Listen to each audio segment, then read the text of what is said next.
get the recording going right now. I wanted to shout out a couple events we have coming up tomorrow. Tomorrow is our last day of Spring Forum. We have some author events, and I think we're probably going to hear about at least one of those authors today. So at 11 a.m. Central tomorrow, we have a Meet the Authors session featuring Jane Allen, Jian Julie Wong, Jasmine Warga, Courtney Cook, Robin McLean, Kyle Seeley, and illustrator Andy J. Pizza. And then at 12:30 Central, we have a very special event with Jonathan Franzen in conversation with Javier Ramirez of Exile in Bookville in Chicago. So please join us for that. And I'm going to throw a bunch of links at you right now. This is general Spring Forum info. All the videos will be there, and then links to register for both of those events tomorrow. They're two separate events. It's worth noting that all of our events are recorded this week except for Jonathan Franzen. It's a very special event and will not be recorded, so you have to be there to see it. So please join us for that. The format for today, each rep will have 8 minutes. At 7 minutes, I will notify them they have a minute left. When they are presenting, I will include their information and Edelweiss links into the chat, so look out for that. And if you do have a question for the presenter, please throw that into the chat. I won't interrupt the presentation, but when they're finished, we have some time built in for questions. So please do that, use that function if you would like. That being said, we are going to kick it off with Ann Hellman from Macmillan. I am going to share here. There we go. So welcome, thanks for having me. The first book I want to talk about is Tokyo Ever After, which is also the only kids book I'm talking about. It's a young adult, but it can go younger. It's just fun and smart and entertaining. It is described as, aptly, I think, as Crazy Rich Asians meets Princess Diaries, about a Japanese-American teenager who's never known her dad. Turns out he is the Crown Prince of Japan.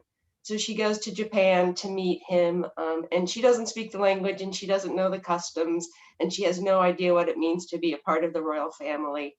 And like I said, it's just smart and funny, and she's a great character. She seems like a genuine teenager.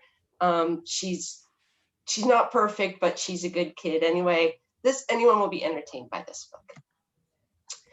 This book is by the woman who wrote You Should Have Known, which was made into the HBO series with Nicole Kidman and Hugh Grant called The Undoing. In this book, there is a writer whose first book made him a literary darling and the second two tanked. You guys all know how that goes. And so he's reduced to teaching sort of third-rate writers' retreats. And at one of these retreats, a guy who's really a jerk, he's young, really full of himself, says, I have the best plot ever. It's going to be enormous. It's going to be made into a huge motion picture, and I'm going to have to change my name. And he tells the writer the plot, and the writer thinks, that really is good. Too bad this guy's going to be the one to write it. And cut to a few years later, he hasn't heard anything. So he Googles the guy and finds out that he died. So the writer takes the plot and writes it himself. And sure enough, it becomes an enormous bestseller. And then he gets a note that says, that is not your story to tell. And as the notes start getting more menacing and he gets deeper and deeper into the lies, you can't put it down. Stephen King, who called it insanely readable, as you can see on the cover, also called it one of the best books he's ever read about writers and writing. Christy Clancy's new book is about the Playboy Club, which really did exist in Lake Geneva, Wisconsin. The bunnies were mostly young women from the small towns and farming communities in Wisconsin. And this is the story of one of them. For these young women, it gave them independence, it gave them money, it was glamorous, there were rock stars and movie stars that came through, but it was also really hard work, very physical and very demanding and demeaning. I can't resist sharing this picture from that Lake Geneva Playboy Club of Hugh Hefner doing an inspection. So this is a lot of fun, and she interviewed a bunch of bunnies to get the true story of what it was like. I read this book at the very end of my selling season, so I didn't get to talk to too many people about it. She wrote a book called Bittersweet. In this book, there is a young girl whose baby brother gets killed. She ends up sort of getting dumped with some family friends. They have a boy her age, and they have their own problems. They get divorced, and the father takes the two kids to this, it's kind of a cult, kind of a commune. There's a charismatic leader, but there's no mind control. There's no sexual abuse. He just has some ideas about non-attachment, unattachment, he calls it. Anyway, she loves it there. She feels like she really belongs. The other time period that's happening is when she and all the kids that were there at the same time are adults, and they get a note saying, another note, saying, come home, which was the name of the compound, all of you together, or I will reveal what you did. So there are the flashes to the day her brother was killed, the time period when they're living in this compound, and this time when they're adults to figure out who wrote the note and what did they do. And it's this sort of slow burn unraveling. It's really well done. This is one I wish we were in person because I think I would hear some cheers for a new Casey McQuiston. This is every bit as fun and funny and touching. And my favorite word that's been in almost every one of the early reviews is swoony, as much as you want it to be for all the fans of red, white, and royal blue. A couple of nonfiction titles. There's never been a book about Ethel Rosenberg, and this will rewrite the whole history of Ethel, who had a life of her own, refused to incriminate her husband and paid the ultimate price. She was in jail for 3 years, 2 of them in solitary confinement, and she wrote letters to her husband, her lawyer, and her psychiatrist. And Ethel Rosenberg's sons gave those letters to Anne Seba, who wrote That Woman about Wallace Simpson, which was also a big bestseller. So this is not only fascinating and gripping, but again, brand new information that nobody's ever seen about Ethel Rosenberg. This is one of those memoirs. When she was 4, her parents took she and her sibling to an end time strict religious cult where she was sexually abused. When that came to light, they moved back to Appalachia. And then this turns into this really beautiful, moving portrait of her life in Appalachia and how that related to all the people in her family who came before her living there. This is my pick for sleeper of the list. These are short essays by writers on the albums and musicians who were pivotal to their life at an important time. So Deborah Levy's writing about David Bowie, Daisy Johnson about Lizzo, David Mitchell about Joni Mitchell, Marlon James about Bjork, George Saunders about Yes, and that's just a few. So I think if this stays on the tables through Christmas, it's coming early August, I think you will sell a lot of copies. Here's just a look at some of our big books from last year that are coming out in paperback. I think this is what your paperback tables are going to look like through much of the spring and summer. And I'm knee deep in fall and I'm really excited. So I just have a little sneak preview of fall. New Catherine Applegate, middle grade, new Marissa Meyer, fairy tale. This is based on Rumpelstiltskin. A picture book from Elizabeth Warren about her famous Pinky Promises. And the one I'm most excited about is a new Amos McGee. There's magic that happens when Philip and Aaronstead work together. And you have 1 minute left. The headline, the banner ad for this says, "Hooray, our friends are back." And that's exactly what it feels like. And then a few of the adult books that I'm excited about. I hope you are able to tune in for Jonathan Franzen and Javier. I am one of the many people who believes this is his best book. And one book that I couldn't put on here, it's not officially announced, there's no cover yet, but I'm told I can tell you is a book by Chris Rock about race. The title will be My One Black Friend, and you can watch for the cover reveal coming soon. And that's everything. Thanks so much.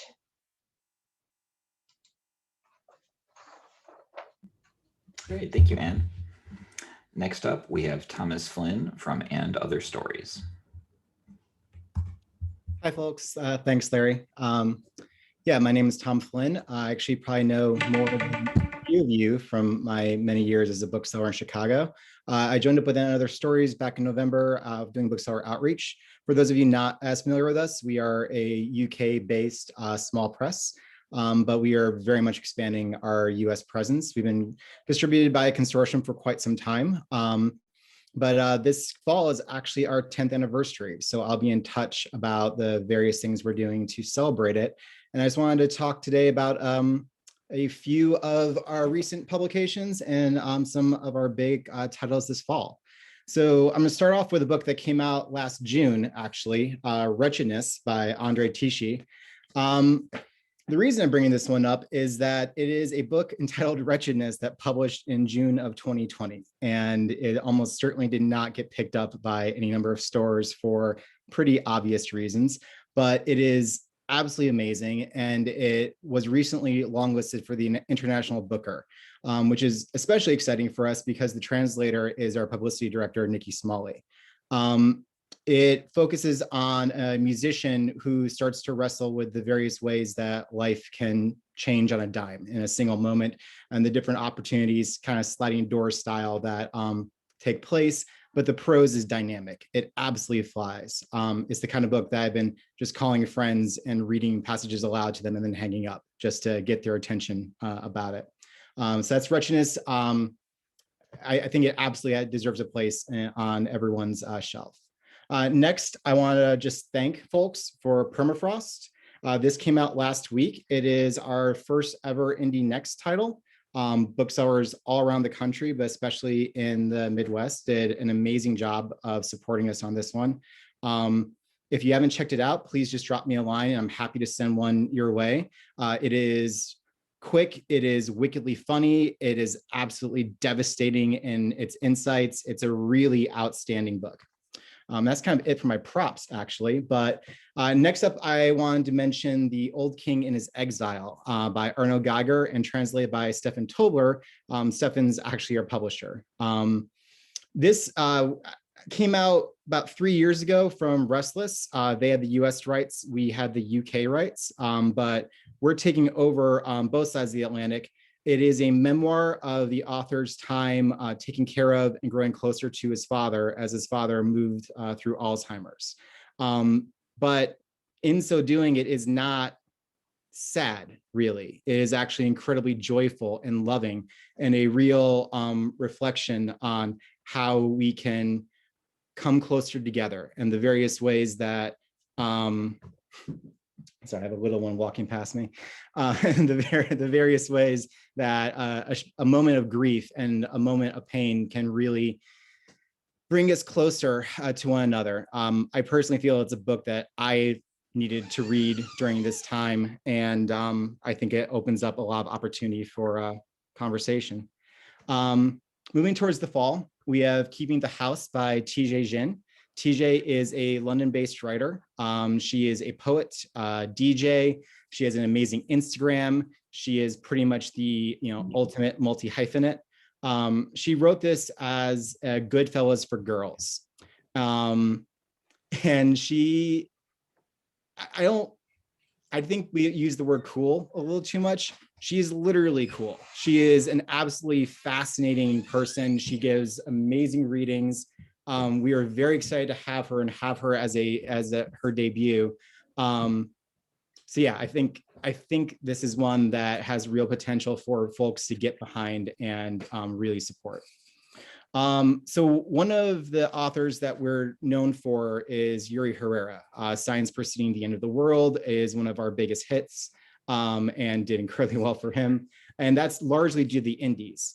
But in celebrating our 10-year anniversary, we decided to bring together 3 of Yuri's novels, Signs Preceding the End of the World, Kingdom Cons, and The Transmigration of Bodies into a single volume. It's a gorgeous design. It is a really great way to get one of the great living novelists in one volume to your customers. And it's our 100th book. And that's, I think, a very neat way for us to celebrate the last 10 years and look ahead to the next 10. And then both Keeping the House and Yuri's book come out in September. Moving to November, we have Pity the Beast. Robin McLean will be speaking on her book tomorrow. I have not been this excited about a novel in a very long time. I don't want to steal too much of Robin's thunder. You should absolutely check her out. She's been an absolute joy to work with. Her energy and stories of living on a ranch in Nevada are highlights of my week, quite frankly. What I will say is that this is a feminist eco-Western, which is a mashup that I didn't necessarily think I'd be able to say anytime soon, and it is outstanding. And then I'm gonna wrap up with Somebody Loves You by Mona Arshi. Mona is a human rights lawyer before she decided to become a writer. She is also a winner of the Forward Poetry Prize. So yeah, she's a human rights lawyer, poet, and now novelist. Somebody Loves You is a thin 110-ish page book focusing on a family in London. It's unclear when it's set, but it's basically the early 80s. But in this family, the youngest daughter simply stops speaking. But in so doing, she is able to reflect on the world around her and her sister, as her older sister moves through adolescence during this turbulent time as they both confront and deal with their mother's mental illness. It is one of the more gorgeous books I've read. And despite its length, it packs really quite an exceptional punch. So yeah, that is my time. Thank you all for listening, and hope to see some of you once we're actually able to move around a little bit again. Thanks. Great, thank you, Tom. And our event with Robin McLean is at 11 a.m. Central tomorrow, so please join us for that. Next up, we have Cara Nesi and Leah Hayes from Simon & Schuster. Hi, everyone. So glad to be presenting and to be back with the GLIBA. This is always a good time. I'm going to quickly share my screen and get right into it. So the first book I've got is The Other Black Girl from Zakiya Dahlia Harris. I'm so excited for this book. It is an electric debut novel, which is also a razor-sharp critique of publishing and predominantly white working spaces through the eyes of Nella, a young editorial assistant and the only Black employee at Wagner Books. When Hazel, another young Black girl, joins the team, she's sure that they're going to get along, but that's not at all how this goes. A kind of mix between Devil Wears Prada and Jordan Peele's Get Out. This sly social commentary totally kept me on the edge of my seat. But don't just take my word for it. This book is also the first of the top shelf picks from Simon & Schuster, where all of the members of my sales team got together and read through the summer list and picked this book out of everything we're publishing. So expect a lot of excitement, a lot of promotion and publicity. We're really going all out for this one. I cannot wait. And then after that, I've got My Heart is a Chainsaw from Stephen Graham Jones, another horror book from a breakout literary star. Blackfeet teenager Jade, who is a high school senior, sees all the bizarre recent events through her town through this lens of encyclopedic knowledge of horror films. She'll have to fight for survival against race and class divides, as well as horrors that only her slasher films could have prepared her for. Jones writes this book as a super fan would, as he is a huge fan of horror movies. And he is also an incredibly powerful voice in both the horror genre and for American Indian literature at large. Then after that, I've got All's Well from the author of Bunny, Mona Awad. This is a subversive, dark, magical comedy about women's pain, theater, and revenge. Miranda's life is a waking nightmare after an accident ended her acting career and left her with excruciating back pain and a growing dependence on painkillers. She is on the verge of losing her job as a college theater director. She's determined to stage a production of All's Well with her rebellious students who are desperate instead to do Macbeth. That's when three mysterious benefactors come to offer her a solution to all of her problems. Mona Awad is an exceptional talent at what I love to call feminist weird. And this is a potent story of a woman at her breaking point. Next, I've got Goldenrod from award-winning poet Maggie Smith. This is a new poetry collection celebrating the contours of daily life. After a runaway success with her last essay collection, Keep Moving, I'm super excited for Goldenrod and definitely want to call this out. The response was overwhelming. This collection explores parenthood, solitude, love, and memory, but most of all, revels in the magic of the present moment. Then after that, I've got Damnation Spring as my final book. This engrossing and beautifully written novel tracks a family inside a logging community as they learn that the industry that they depend on for survival might also be the source of the health problems that have been devastating their community. While tackling in classism and environmentalism, this powerful novel explores the struggle within a community when one industry that is keeping your town and your family alive also might be the thing that's killing it. And then just as a tip to the fall, I've got a new novel from Anthony Doerr coming, Cloud Cuckoo Land. We're so excited. More to come on this for sure, but just expect a lot from us because we're really pulling out all the stops, including, a fantastic virtual Zoom background. Thanks so much.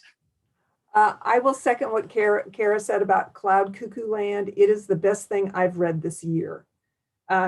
Kids or adult titles. It's just absolutely unbelievable. But anyway, I'm going to talk about a few kids titles that my favorites on the summer list. I've got two picture books. Nerdy Corn is the first one, and in Nerdy Corn, Fern is a unicorn, obviously, that likes math and science, but the other unicorns make fun of her until she saves the day with her knowledge of power tools. So cute and so colorful. If I were walking into a bookstore and I saw this on the table, I would immediately pick it up. Too Much Stuff from Emily Gravett. Emily's written lots and lots of picture books. She's been really successful. And in this one, it's more of the same animal hijinks. It's two magpies are building a nest and totally subscribe to the notion that you can't have too much stuff. Of course, disaster strikes, but by the end, all is well, and they have a new family. One of my middle grade picks is that thing about Bollywood. It's a Michigan author who wrote American as Paneer Pie for us last year. So in this story, Sonali is 11 and loves Bollywood films, but her world is turned upside down when she starts involuntarily bursting into song and dance routines when she's upset. And that summer, she has a lot to be upset about. But because it's middle grade, it has a very hopeful ending. That's why I love middle grade. Pizzazz is my next pick, and it is from the creator of Pom Pom Panda. Pizzazz is a reluctant superhero searching for her place in the world. There are lots of drawings and comic panels throughout, and it should appeal to reluctant readers. One Great Lie. Many of you have heard me talk about Deb Coletti over the years. For my money, she is the best YA author, bar none. And I've read lots of YA in 20 years. She's a Prince Honor winner. She was a finalist for the National Book Award a few years ago. But anyway, in this story, Charlotte has the opportunity of a lifetime to spend the summer in Venice at a writing workshop with her favorite author. At first, all is great, but the famous author eventually shows his true colors, and it's pretty bad. Last but not least is my favorite rom-com on our summer YA list. Quinn is a wedding harpist, and Tarek is a cater waiter. Let the games begin. This hits all the right rom-com notes. And that's it. Great. Thank you, Cara. Thank you, Leah. All right. Next up, we have Chris Conti from Independent Publishers Group.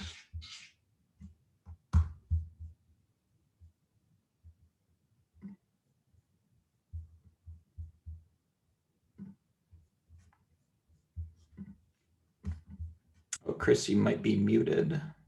Oh, hey, sorry. Gosh. Yep.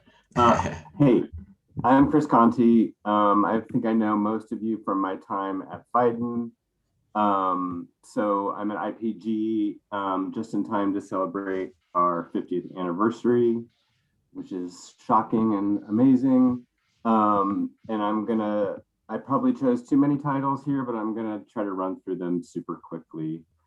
The first is not just biographic Bowie, but it's actually this whole series of books, which are basically infographic novels, nonfiction, biographies on some famous types from across a bunch of different genres. And they're beautiful. They've got really nice foil veneers, awesome end papers, and they're really good for YA, but also adults in sort of a gifty situation. My son is super into these because he tends to be kind of Rain Man-y about information like this. And it's a really interesting, great way to tell stories. I just got done reading the ABBA one, which was pretty nuts and cool to look at. The next is also another series that's just come out from the British Library, which is their Women Writers series. These are overlooked classics from early 20th century to mid 20th century. Some of them are like amazingly stuck in their time, and some of them really transcend the time and seem like they could have been written 5 years ago. They look beautiful together, and this is a new series for them that we're all really excited about. Then back to the Edelweiss. And also, if you haven't seen the related field in Edelweiss, which is kind of new to me anyway, I've put all of these from this series in that related field, so you can look at them here as well. Which is nice. Probably the 10th time I've brought up the assassination of Fred Hampton to you guys. This is a best-selling backlist. Judas and the Black Messiah film that came out earlier this year has really just kind of spurred interest in this title. So I hope you have had it and have had success in your store. We also recently signed Tokyo Pop to our list, manga publisher. They have, and that was the beginning of this year. They have both a sort of odd franchise with Disney, where they turn some of the Disney products into, or franchises into, manga graphic novels. This one is a pairing of Stitch and a samurai. So you've got kind of the push and pull of a rascally kind of recent time Stitch, and then this old sort of classic samurai tale. My Shadow is Pink is just came out, kids book about a dad sort of learning about diversity and encouraging his son to sort of remain true to himself, which is his love of pink and princesses and dresses. And it's a novel. It's a story told in verse, which is really sweet. He's just started, the author has just started a kids book podcast, and Kristen Bell is the first guest, and she just tweeted about this book. And so it's kind of gone crazy. I can barely fit it in the screen here. But yeah, check this one out. It's really a great book. Coming up next is another one that I probably emailed you all a ton about.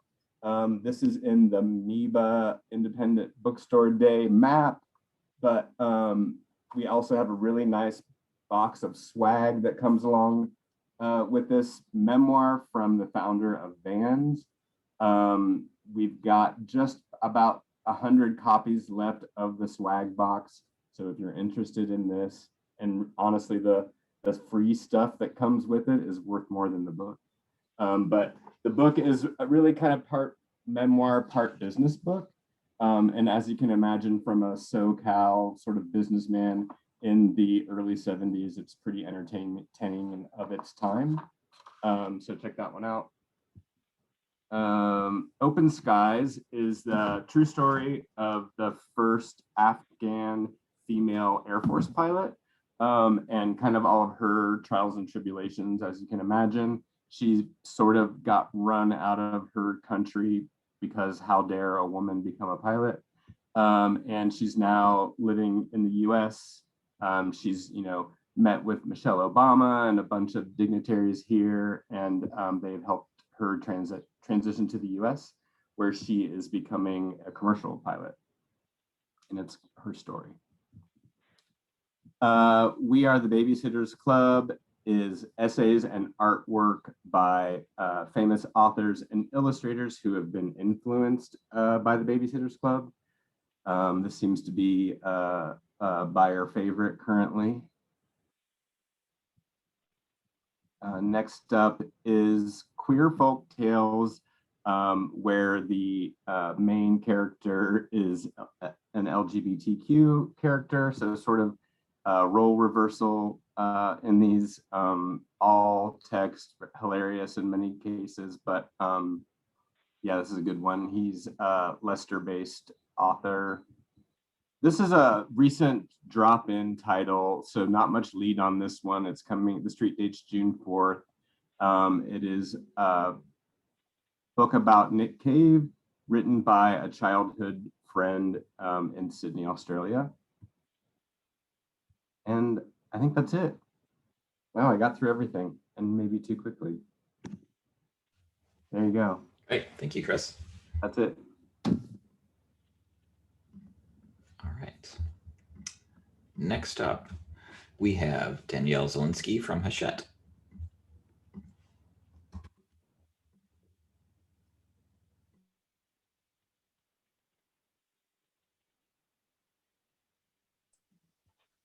Hi, everyone. Sorry, I didn't realize I was muted. My first book is Turning Point by Chloe Angel, out May 4th.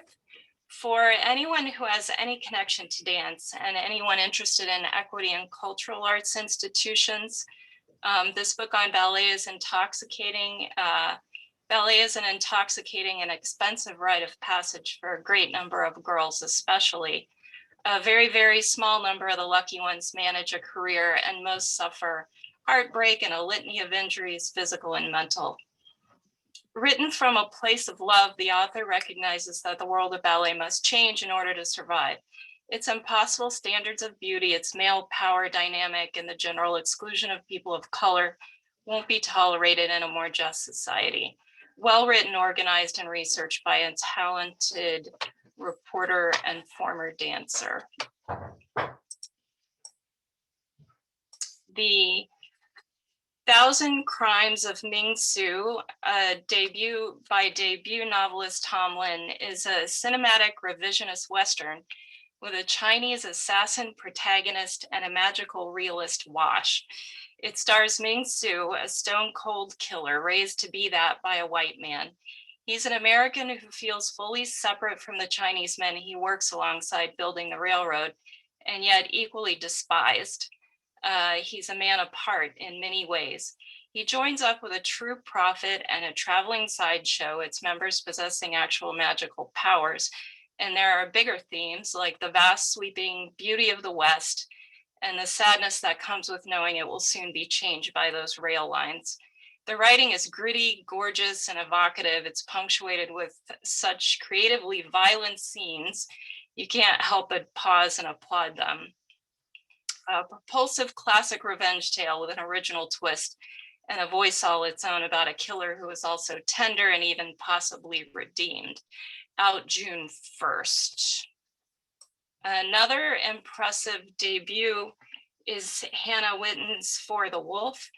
Fantasy novels based on folklore and fairy tales continue to be popular for a reason, and this hauntingly beautiful reimagining should not be missed. Whitten and her darkly lush world building draw the reader in immediately. As part of an ancient bargain, we're told the first daughter is for the throne, the second daughter is for the wolf, and the wolves are for the wilder wood. Red, even though she is a twin, is nevertheless the second born and must be banished to the wood at age 20. intense and suspenseful. The story also appeals to our fascination and fear of wolves, even if this naming is not literal. Red is a powerful character, definitely not a victim, who learns to embrace her own fierceness. Out June 15th. Third debut, The Sweetness of Water by Nathan Harris is sure to make best of lists. The author, through his beautiful atmospheric writing, manages to communicate exactly how it must have felt to be a soldier or a freedman, just as the Civil War ended. With nothing to replace what had come before, the characters wander lost in a decaying landscape without purpose, or for many, even a place to lay their head. At the core of the narrative are two freedmen brothers, Prentice and Landry, who end up living in the woods of an unconventional farmer, working for him and being drawn into a tense and complicated relationship with his family. There are parallels to American life today and the past that still haunts us. Next, All the Lonely People by Mike Gale, a best-selling author in the UK. This is his US debut. It is the story of a Jamaican immigrant to England, his rich, rewarding, and often challenging life, told in alternating chapters, past and present. Hubert Bird is one of those characters that stick with you, and I'm glad that I met him. His story highlights issues of racism, immigration, and loneliness, especially relevant for the last year of COVID isolation. It also speaks to the more specific loneliness that comes with aging and compels us to think about what it means to live well as we live longer. By the end, you will agree that Hubert's life is a triumph. Out July 13th. Kyle Beachy is a fiction writer who also writes about skateboarding and teaches at Roosevelt University. His book, The Most Fun Thing, is a memoir written from the inside skateboard culture, and there is nothing quite like it. Beachy writes about the hidden values skateboarding has taught him and how he's applied them to his life, and also about skateboarding and growing older and the challenges of adulthood, like Barbarian Days for Skate Culture. A perfect summer read, and that matches up well with the Vans book. That one's out August 10th. Feral Creatures is the follow-up to Kira Jane Buxton's first novel, Hollow Kingdom. The hero of the series is ST, the formerly domesticated crow, now hero of the animal kingdom and savior to perhaps the world's last human. How does a crippled crow raise a human baby? He needs help from other interesting creature characters. The author knows a lot about animals and the environment, and her writing, like her crow, is clever, funny, and sincere. ST is good company who brings with him renewed hope for humanity, and the covers are just so great. Assembly by Natasha Brown is a one-sitting, unput-downable kind of book. I love the classic doomed Virginia Woolf feel of this searing contemporary novel. It is one woman's cool and devastating takedown of society's definition of success and the unbearable weight of racism on people of color trying to achieve it. The narrator has done everything right to succeed in the financial industry. She has worked twice as hard. She has money and things and fancy friends and a white, wealthy fiance, and she feels utterly empty and used. When the opportunity presents itself, she finds a devastating way out and becomes the master of her own fate. This compact, stylish novel has exactly the right number of words, and none are wasted. This is a fall title, out September 14th. Danielle, you have 1 minute left. Indivisible by Danielle Allman is one of the most anticipated YA debuts of the season. As the book begins, Mateo Garcia is just a regular teen nervous about his big audition and negotiating his sexuality, when his parents are taken by ICE and he must quickly become an adult and look after himself and his younger sister. An exploration of immigration and what it means to be an American, and the sacrifices that many young people make for the chance at a better future. Out May 4th. This is another fall book, Paradise on Fire by Jewel Parker Rhodes. It's a gripping coming-of-age survival story inspired by the campfire of 2018 and the destruction of several towns, including Paradise, California, by wildfires. Addie and 5 other Black City kids, each with their own problems, get to spend a summer out west in a wilderness program and end up having to flee the fire and use their wits to survive the wild.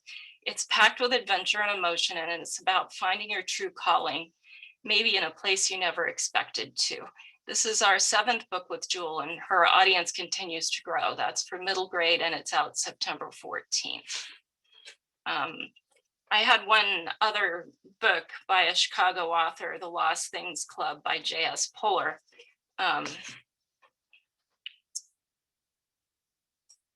If I can squeeze that one in, it's about the healing power of pretend in the form of sock puppet theater. It's the story of TJ, a precocious little boy who survives a school shooting and stops speaking. That one's coming out August 17th. Thank you. Great, thank you, Danielle. All right, last but not least, we have Tim Mooney and John Dennany from Penguin Random House.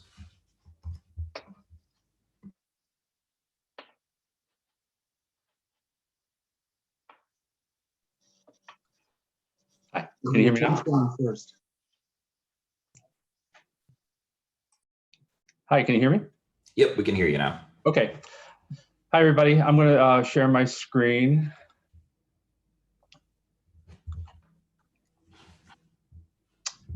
Okay, so I've got my rep picks. I'm going to share my time with John. So starting with Brave as a Mouse. This is a gorgeous jacketed picture book by a rising star in the illustrated world and is one of our leads on the summer list. The story itself is playful, funny, and heartwarming. A goldfish and mouse become fast friends, but soon have to deal with 3 pesky felines who crash their party and try to invade the goldfish bowl. But the mouse had a clever idea to keep the cats at bay and protect his goldfish friend. Parents and teachers would appreciate the display of kindness and bravery in the story. What I really love about this book is the soft palette and high production values of the package. And this makes for a perfect gift and mainstay in the home bookshelf. If you want to see more interiors, of course, you can go on to the Edelweiss catalog list. Next book is Dead Wednesday. A new novel by Jerry Spinelli is always an event, and this new middle grade is one of his most provocative as well as hopeful stories yet.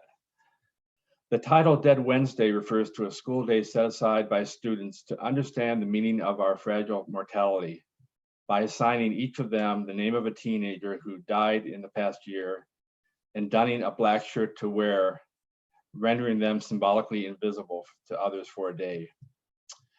8th grader Worm, that's his nickname, Tomauer, our story's hero, has thought of himself as invisible anyway, who preferred to hide in the corner. But when his assigned teen named Becky Finch becomes all too real to him, he has a revelation that changes the course of his life from here on out.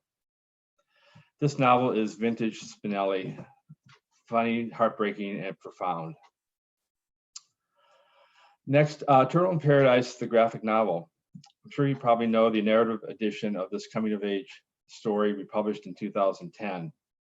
It received numerous star reviews, a Newbery honor, and has had a long backlist life.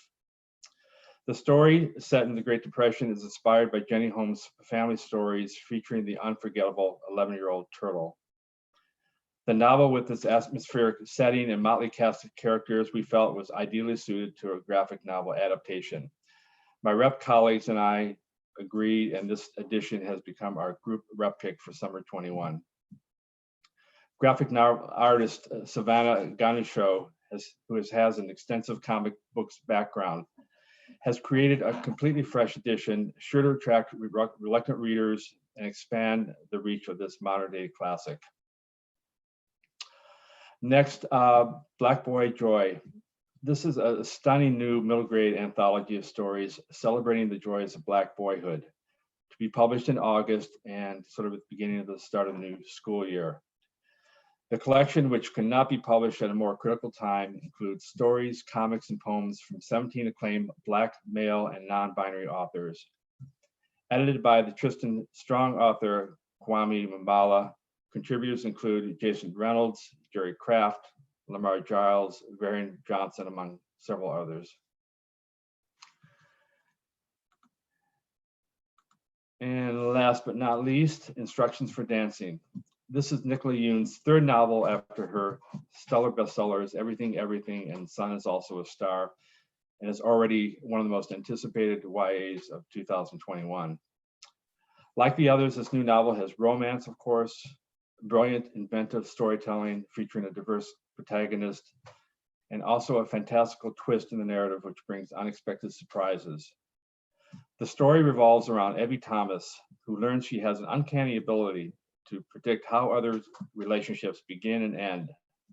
Though she herself has lost faith in love because eventually she believes it all ends in heartbreak. But when Evie finds herself on a dance floor with a boy named X, who is passionate and daring about life and its possibilities, maybe there's hope for her too. Nicola Yoon's new book is True Magic and perfectly timed for summer. It comes out June 1st. Thanks.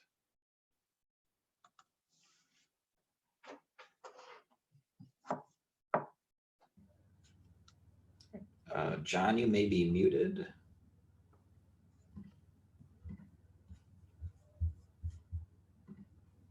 Oh, there you go. I think you're still muted, John.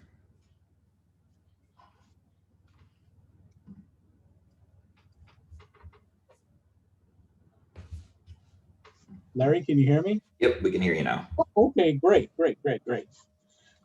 All right, hi everybody. I'm gonna run through the list pretty fast here, and I'm bringing up the caboose, if you will. The first book I'm going to feature is a book by Lisa Wheeler and Lauren Long, Someone Builds the Dream. Kirkus gave this a starred review. PW called it a powerful tribute to skilled tradespeople that emphasizes the teamwork necessary to make the world run. This book was constructed, written, and illustrated by two Great Lakes people, one from Detroit, one from Cincinnati. The art style is beautiful. It's a 1930s works progress administration mural art style, and it's a tribute to working people. And as we all know, construction books are always popular. Lauren told me that this was the most important book since Otis, but that was until I knew that he was illustrating Change Sings by Amanda Gorman coming out in the late summer. The next book I picked is Starfish. This is also by a Great Lakes author, Lisa Phipps. It's the story of a girl who was teased starting at 5 years old because of the swimsuit she wore to a birthday party and her weight. So she makes a list of rules to live by. And also in the book, her mother thinks criticizing her to motivate her to go on a diet is the way to go. The title Starfish comes from where she can go to be by herself and stretch out in the backyard pool. So far, this has gotten 4-starred reviews. The author is from Kokomo, Indiana, and she is also a librarian there. What I love most is that this book drives home the importance of being a good friend and plays a positive portrayal of therapy. It's got a great ending of self-acceptance and confidence. The next one I picked is by another Great Lakes author, David Arnold. This is a story of a deadly flu that sweeps the world. It's transmitted by flies. The protagonist's father, a geophysicist, sends his daughter on a voyage to complete a mysterious task. This is a new novel by the author of Mosquito Land, Kids of Appetite, Strange Fascination of Noah Hypnotic, all of which have been translated into a dozen languages. This is also a timely story because this was written way before we had any indication of the pending pandemic. A post-apocalyptic title, overlapping timelines, alternating voices, gripping storytelling.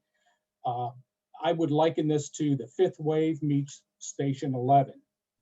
John, you have 1 minute left. Okay. The Last Kids on Earth, 200,000 print. This is the best-selling series out there by anyone. This is a graphic novel, and as we all know, graphic novels are very, very popular right now, and this is perfect for the Wimpy Kid fans. Hill We Climb, we all know about that. I'm not going to talk about that. There is Change Sings. And last but not least, I wanted to talk about Beasts of Prey. This will be out in September. This was part of a 7-house bidding war. This is a 250,000 print. It's a young adult fantasy and stunning world building. This book is one of the best that I have read so far this year. And just as an FYI, I just got notice that we are publishing this fall 2 books stemming from the 1619 project. One is the young reader's version of the 1619 project. And the last one, the other one is a picture book that is called Born on the Water. So be on the lookout for those. They are going to be New York Times bestsellers and indie bestsellers as well. And thank you, everybody, for what you do. I know it's been tough, and we'll get through this. And I just want to say thank you on behalf of Penguin Young Readers. Great. Thank you, Tim and John. All right. So that concludes our second Rep Pick session of Spring Forum.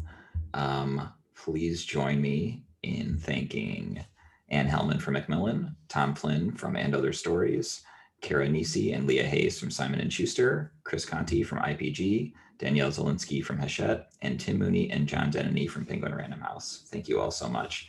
We do have a few minutes left, so I quickly want to shout a couple things out. Our group bookstore event program is up and running. I'm going to throw some links into the chat for that. Basically, that's a program where where publishers pitch us events, and then bookstores work together to host these events. We have 3 authors that have been pitched to us so far, and a bunch of stores have signed on. Christina Clancy, who wrote Shoulder Season, Sam Schill, who wrote Swallow, and Eric Powell and Harold Schechter, who wrote Did You Hear What Eddie Keene Done? All of that can be found on the GLIBA website. I'm going to throw those links into the chat now. Also, just a reminder, tomorrow is our last day of Spring Forum. We have 2 author events, Meet the Authors at 11 a.m. Central, and an in-conversation between Jonathan Franzen and Javier Ramirez. So please join us for both of those. This session was recorded. I will also be saving the chat log. It'll probably be on the website tonight, but look for it this Friday with all of our other videos. So please check that out. And thank you all so much for coming. Bye.